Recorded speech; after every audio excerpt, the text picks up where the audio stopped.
राधे राधे दोस्तों, हरे कृष्णा। आज की वीडियो में हम जानने वाले हैं कि होली कब रहेगी, होली का दहन कब किया जाएगा और होली की पूजा किस समय करनी है, भद्रा का समय क्या रहेगा और भद्रा के समय में तो पूजा होती नहीं है, तो कैसे हमें पूजा करनी है, सब कुछ आज के वीडियो में मैं आप लोगों के साथ में बताने वाली हूँ। तो चलिए वीडियो को स्टार्ट करते हैं। सबसे पहले जान लेते हैं कि होली जो होती है ना, वो 2 दिन की होती है। पहली होली जिसे कि छोटी होली के नाम से भी जाना जाता है, जिसे होली का दहन कहा जाता है। दूसरी होली जिसे कि बड़ी होली कहा जाता है, जिसे रंगोली या धुलंडी के नाम से जाना जाता है। तो छोटी होली यानी कि मतलब कि होली का दहन, उसके बारे में पहले जान लेते हैं। क्योंकि जो सनातनी होती हैं, जो शादीशुदा औरतें होती हैं, उनके लिए होलिका की जो पूजा होती है बहुत ज़्यादा है ना शुभ मानी जाती है। उसको उनको करना बहुत ज़्यादा इंपॉर्टेंट होता है। तो होली जो है वो होली का दहन यानी कि होली जो होती है उसका एक नियम है सीधा सा, कि होली का दहन उस दिन होगा जिस दिन होली हो, फागुन की पूर्णिमा हो और साथ ही साथ प्रदोष का समय हो।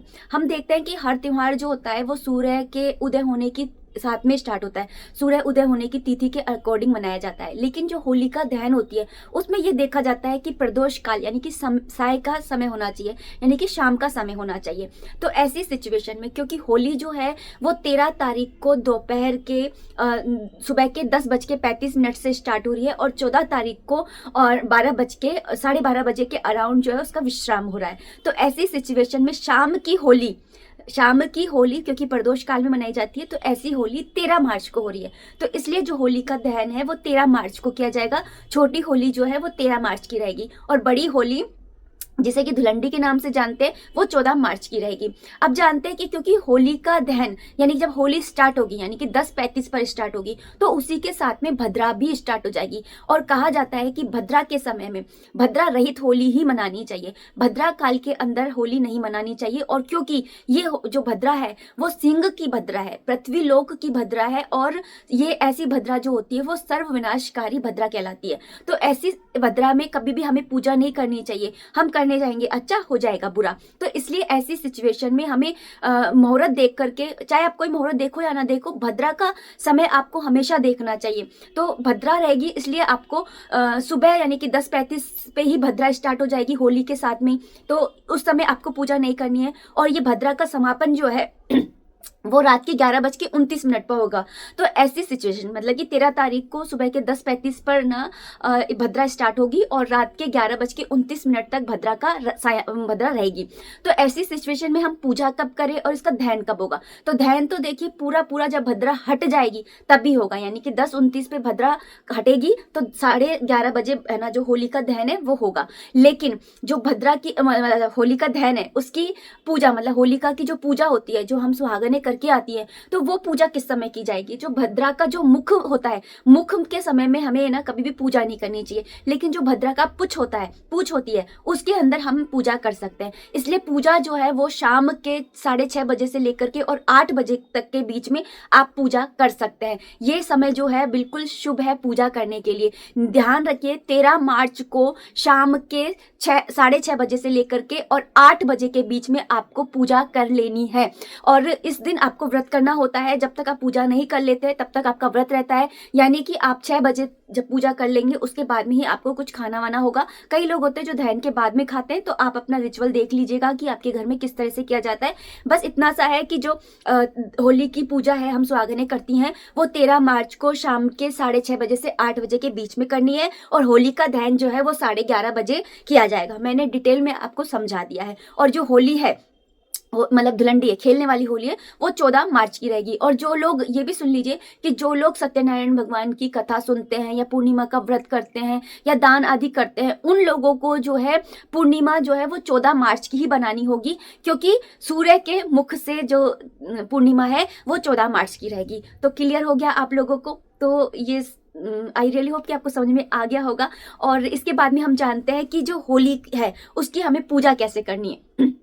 तो होली वाले दिन आपको सुबह जल्दी उठ जाना है, ब्रह्म मुहूर्त में उठ जाना है। मैं हमेशा हर व्रत में कहती हूँ कि ब्रह्म मुहूर्त में उठना है। ब्रह्म मुहूर्त में उठना होता का मतलब होता है कि आप ब्रह्म मुहूर्त में उठ गए और आपने देव स्नान कर लिया। सुबह सुबह जब हम ब्रह्म मुहूर्त में उठ करके स्नान कर लेते हैं तो वो देव स्नान कहलाता है। उसके बाद में मनुष्य स्नान होता है और उसके बाद में दानव स्नान होता है। तो कोशिश करिए कि आप देव स्नान कर लें व्रत वाले दिन, बाकी के दिनों में आप मनुष्य स्नान कर लें, और राक्षस स्नान तो हमें करना ही नहीं चाहिए। तो देव स्नान कर लेना है। कर लेने के बाद में आपको इस दिन नरसिंह भगवान की पूजा अवश्य करनी चाहिए घर के अंदर, क्योंकि होलिका दहन, यानी कि आपको इसकी स्टोरी तो पता ही होगी प्रहलाद वाली कि होलिका दहन हुई थी, नरसिंह भगवान प्रकट हुए थे, तो ये सारी स्टोरी आपको पता ही होगी। तो इसलिए आपको इस दिन नरसिंह भगवान की पूजा अवश्य करनी चाहिए। और इसकी पूजा करने के लिए आपको क्या करना है कि सबसे पहले आप है ना, जहाँ पर भी आप करने वाले हैं पूजा, वहाँ पे आप है ना अच्छे से पोंछा लगा लीजिए।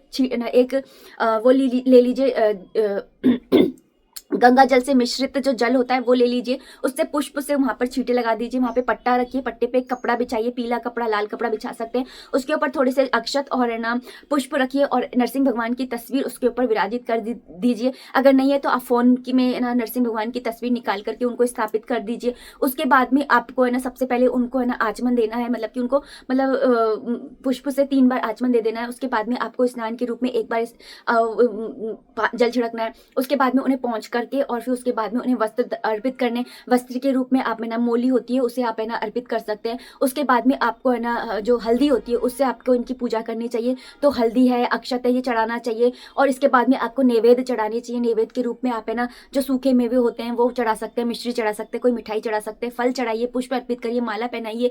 और उसके बाद में है ना दिया जला करके और है ना जो होली की जो कथा होती है नरसिंह भगवान की वो आपको सुननी चाहिए। और उसके बाद में आपको वहाँ पर खड़े होकर के 5 या 7 परिक्रमा लेनी चाहिए। और उसके बाद में आपको दंडवत प्रणाम करके और आपको उनसे प्रार्थना करनी चाहिए कि आपने जैसे ना प्रहलाद के सारे दुखों को हर लिया था, और ना वैसे ही आप हमारे दुखों को, हमारे संकटों को हरिए। नरसिंह भगवान का नाम का जाप करना इतना अच्छा माना जाता है ना कि अगर आपके जीवन के अंदर कितना भी बड़ा कलेश क्यों ना चल रहा हो, अगर आप नरसिंह भगवान के मंत्र का जाप करते हैं तो आपको उन कलेशों से मुक्ति मिलती है। तो आपको नरसिंह भगवान की पूजा अवश्य करनी चाहिए। उसके बाद में आपको पूरे दिन जो है उपवास रखना है। और उसके बाद में आपको शाम के मतलब 6:30 बजे से 8 बजे के बीच में आपको पूजा करनी है। तो उससे पहले आपको एक थाली तैयार करनी है। थाली के अंदर आपको क्या क्या रखना है पूजा में, आप है ना वहाँ पे जहाँ पे वो बनती है होली का दहन होता है वहाँ पर जाकर के आपको पूजा करनी है। तो वहाँ पर जाकर के आपको कैसे पूजा करनी है, आपको एक थाली ले लेनी है।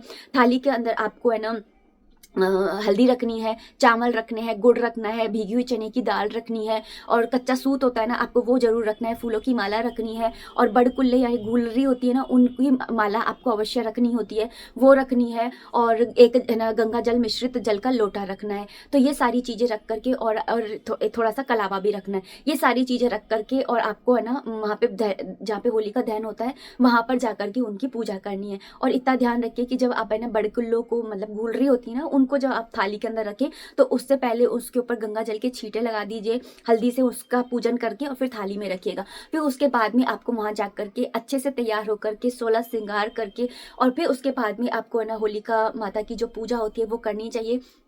वहाँ जाकर के पूजा कैसे करनी है, आपको सबसे पहले ना जल के छींटे लगाने चाहिए। उसके बाद में आपको हल्दी से तिलक करके और अक्षत और चने की दाल जो होती है वो अर्पित करनी चाहिए। एक घी का दिया आप अवश्य लेकर के जाइए, वो आपको अर्पित करना चाहिए। गुड़ अर्पित करना चाहिए। और उसके बाद में जो सूत होता है, सूत उसको लेकर के 5 या 7 परिक्रमा आपको लेनी होती है। सूत बीच में से बिल्कुल भी नहीं टूटना चाहिए, ये अशुभ माना जाता है। इसलिए सूत जो है वो ना उसको ध्यान से आप है ना पूरी परिक्रमा लेते हुए 5 परिक्रमा आपको जो होलिका की होती है वो लेनी होती है धागे को लेकर के, तो वो करनी चाहिए। और उसके बाद में आपको एक परिक्रमा जो होती है वो जल का लोटा लेकर के और उससे आपको एक परिक्रमा लेनी चाहिए। तो इस तरह से आपको जो है पूजा करनी चाहिए। और उसके बाद में वहाँ पर जितनी भी सुहागनें होती हैं उनके आपको पैर छू लेने चाहिए, और आपके जो घर के बड़े होते हैं उनके आपको पैर छू करके आशीर्वाद ले लेना चाहिए। इस तरह से आपको जो होती है पूजा करनी चाहिए। उसके बाद में आपको घर आ जाना है। और अगर आप है ना पूजा करने के बाद में आपके यहाँ पे व्रत को खोला जाता है तो आप व्रत खोल लीजिए, और अगर होलिका दहन के बाद में व्रत खोला जाता है तो तब आप ना व्रत को खोल सकते हैं।